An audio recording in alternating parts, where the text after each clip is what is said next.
Video, I'm going to show you how to close your Shopify store and cancel your Shopify subscription properly. Whether you're pausing your business, changing direction, or shutting down for good, it's important to follow the right steps so everything happens smoothly and securely. Let's walk through the entire process together. First, log into your Shopify dashboard and look at the bottom left corner. Click on Settings. This is where you manage all the technical parts of your store, from checkout settings and taxes to domains and payments. Once you're inside the settings page, click on the option labeled Plan.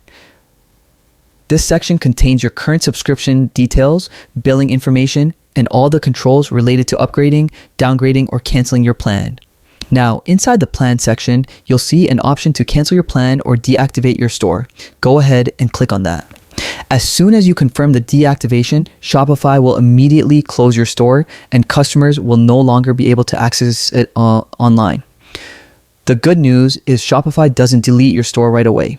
They actually keep your store data safe for at least 2 years. That means if you ever want to come back, reopen your business, or recover your store settings, you can do it without rebuilding everything from scratch.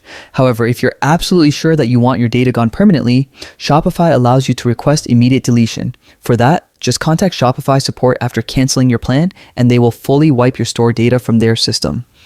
And that's it. Closing a Shopify store might sound complicated, but as you've just seen, the process is very straightforward.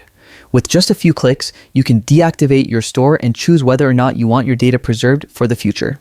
Thanks for watching. If you need more help with Shopify tutorials or have questions about this process, feel free to drop a comment below. Happy selling!